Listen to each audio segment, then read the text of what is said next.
नमस्कार, मैं हूं आपके साथ अंजना और आप देख रहे हैं राष्ट्रीय युवा वाहिनी शंखनाद समाचार। आइए नजर डालते हैं आज की बड़ी खबर पर। गौ प्रतिष्ठा महापद यात्रा पहुंची लखनऊ। संत त्यागी जी महाराज ज्ञान तीर्थ के संरक्षण सहित सचिन दुबे जी यात्रा प्रभारी। भव्य स्वागत राष्ट्रीय युवा वाहिनी परिवार शंखनाद सहित लखनऊ के गौ भक्तों द्वारा मातृशक्ति ने भी की पद यात्रा। गौ माता को पशु सूची से हटाने और उन्हें राष्ट्र माता का दर्जा दिलाने के लिए जगत गुरु शंकराचार्य स्वामी अविमुक्तेश्वर नंद जी महाराज सहित सभी शंकराचार्य भगवान के आशीर्वाद से प्रयाग महाकुंभ से दिल्ली तक 33 दिनों की गौ प्रतिष्ठा महापद यात्रा का आयोजन किया जा रहा है। इस यात्रा का भव्य स्वागत और सम्मान के साथ पूरा हुआ। राजधानी लखनऊ में इस महत्वपूर्ण अवसर पर सैकड़ों गौ भक्त उपस्थित रहे। सभी ने गौ माता के प्रति अपनी श्रद्धा और समर्पण व्यक्त करते हुए कहा कि हम मन वचन कर्म से समर्पित होकर आपके साथ हैं सदा। लखनऊ प्रस्थान के समय दिल्ली से पहुंचे त्रिभुवन दास जी महाराज महामंडलेश्वर अमरेश्वरानंद जी अपने भक्तों संग पहुंचे यात्रा में सहयोग करने। यह यात्रा परम तपस्वी संत त्यागी जी महाराज ज्ञान तीर्थ स्वर्ग धाम विलायत कला कटनी मध्य प्रदेश के संरक्षण में और सच्चिदानंद जी महाराज सचिन दुबे कौशाम्बी के नेतृत्व में आयोजित की जा रही है। संत त्यागी जी ज्ञान तीर्थ ने बताया कि इस यात्रा को हर किसी का समर्थन मिल रहा है। उन्होंने कहा कि गौ माता की प्रेरणा हर हृदय को द्रवित और प्रेरित कर रही है। सचिन दुबे द्वारा जन जन में समर्पण भाव को जगाने की प्रेरणा दी जा रही है। यात्रा का मुख्य उद्देश्य गौ माता को राष्ट्र माता का दर्जा दिलाना है। इसके साथ ही यात्रा गौ माता के महत्व के बारे में जन जागरूकता बढ़ाने का भी काम कर रही है।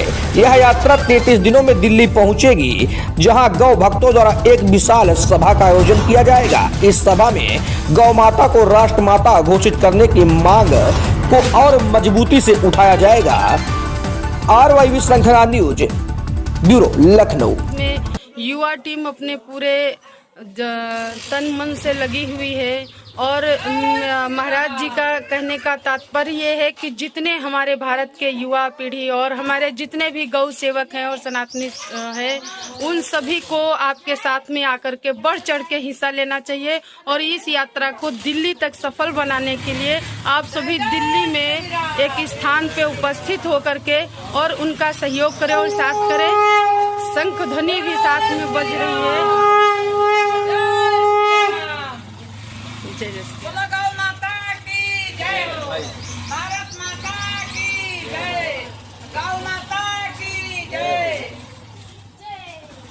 बोले गौ माता की जय हो, गंगा मैया की जय, धरती माता की जय, भारत माता की जय, जगतगुरु शंकराचार्य भगवान की जय, सभी भक्तों की जय, सभी संतों की जय हो। और जैसा कि ये निरंतर पग यात्रा में ही है, पैदल ही इनका चलना हो रहा है। बाकी जो साथ में सभी भक्त गौ माता के भक्त हैं, वो उन लोगों के पास में भी वाहन है, पर महाराज जी ने जो दृढ़ संकल्प लिया है कि सिर्फ हमें पग यात्रा करके हमें शासन प्रशासन को जगाना है। बड़े ही शर्म की बात है, जहाँ पे संत ही मुख्यमंत्री बना बैठा हो उत्तर प्रदेश में, वहाँ पे कसाई बाड़े और अन्य ऐसे चीजें चल रही हैं। और महाराज जी का मैसेज हमारे SSC मुख्यमंत्री जी तक जरूरी है पहुँचना इस चैनल के माध्यम से। जैसा कि गौ मुस्लिम परिवार, बहुत सारे हिंदू परिवार, सब लोगों ने, हमने सबसे संवाद किया और सबने कहा कि महाराज जी सारे शंकराचार्य जी जो इसके लिए प्रयास कर रहे हैं, बहुत अद्भुत प्रयास है ये। और बोले आप लोग इसके लिए जो पदयात्रा निकाल रहे हैं, इसकी तो हम लोग कल्पना भी नहीं कर सकते थे। ऐसी गर्मी पड़ रही है, चलचलाती धूप है, इसमें एक कदम भी चलना कठिन होता है, लेकिन इसके बाद भी आप इसको कर रहे हैं। तो सबने अपनी सद्भावना दी, शुभकामनाएं दी और इसीलिए शायद हम लोग कर पा रहे हैं। नहीं तो हम लोगों में इतना संकल्प नहीं है, सामर्थ्य नहीं है। लेकिन इसके बाद भी कहीं ना कहीं ये परमपिता परमात्मा की विशेष कृपा है। गौ माता चाह रही है, गौ माता ने हम लोगों को निमित्त बनाकर श्रेय देने का शायद संकल्प ले रखा है इसलिए हो रहा है। शंकराचार्य जी ने विशेष रूप से कहा कि महाराज जी आपको इस यात्रा में रहना चाहिए, आप यदि इस यात्रा में रहेंगे तो बहुत अच्छा रहेगा। तो हम इस यात्रा में संरक्षक के रूप में शंकराचार्य जी के द्वारा जो है चल रहे हैं, और हमारे साथ में एक सचिन द्विवेदी जी हैं, सच्चिदानंद जी, वो इस यात्रा के प्रभारी के रूप में हैं। ऐसा जो है महाराज जी, एक छोटा सा सवाल हमारा और है कि आप जैसे प्रयागराज कुंभ से इस यात्रा को आपने आरंभ किया और दिल्ली ही क्यों प्लेस चुना कि दिल्ली तक ही हमें ये यात्रा समापन करनी है, ऐसा क्या विशेष वहाँ पे है? जी बिल्कुल, बहुत अच्छी बात है, क्योंकि ये बात सबको जाननी चाहिए कि हम लोग कहाँ जा रहे हैं, क्यों जा रहे हैं, कैसे जा रहे हैं, सब पता होना चाहिए। तो चूँकि हम लोग कहीं ना कहीं सरकार को इस बात को जताना चाह रहे हैं और सरकार ही इस काम को करेगी। हम आपको करना होता तो हम आप तो कर चुके होते।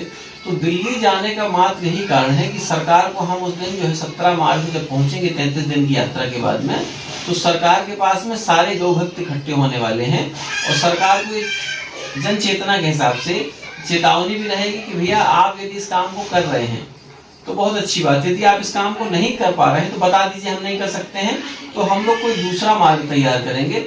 और उसके लिए शंकराचार्य जी ने एक आह्वान और किया है कि अगर आवश्यकता पड़ी, यदि ये स्वीकार नहीं करते हैं इस आग्रह को, इनने कोई दुराग्रह किया, तो हम लोग 33 करोड़ गौ मतदाता तैयार कर रहे हैं और फिर गौ मतदाता बन करके हम लोग गाय की सरकार बना सकते हैं। अगर आप लोग इस बात को स्वीकार कर रहे हैं तो ठीक है, नहीं स्वीकार कर रहे हैं तो निश्चित रूप से अगली सरकार गाय की हो सकती है, इसलिए दिल्ली को चुना गया है। जी बहुत बहुत धन्यवाद महाराज जी। जैसा कि आपने जो प्रयागराज कुंभ से यहाँ तक की यात्रा, अभी तक आप लखनऊ शायद उपस्थित हैं, यहाँ तक की यात्रा में आपको प्रशासनिक सपोर्ट और हेल्प कुछ आपको प्राप्त हुआ या नहीं? इसमें बीच बीच में पायलटिंग जो होती है वो बराबर मिल रही है, और क्योंकि सरकार द्वारा प्रयास तो अच्छे किए जा रहे हैं, लेकिन कहीं ना कहीं जो जरूरी चीजें हैं उन पर भी और ध्यान दिया जाएगा, है ना, तो बहुत अच्छा रहेगा।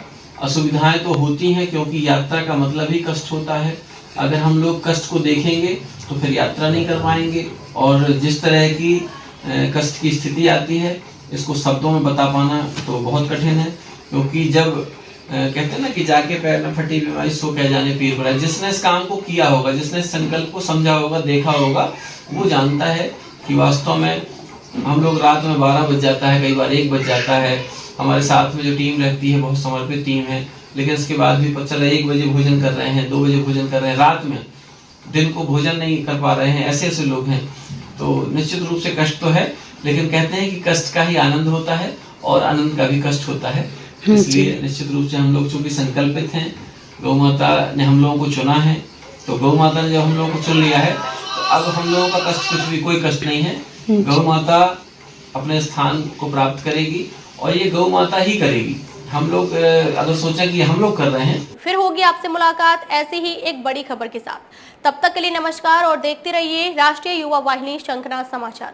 अगर आपको हमारी वीडियो पसंद आई हो तो हमारी वीडियो को लाइक करें व शेयर करें, और ऐसे ही लेटेस्ट अपडेट पाने के लिए हमारे चैनल राष्ट्रीय युवा वाहिनी शंखनाद समाचार को सब्सक्राइब कर बेल आइकन दबाना ना भूलें। हमसे जुड़ने के लिए स्क्रीन पर दिए गए नंबर पर कॉल करें।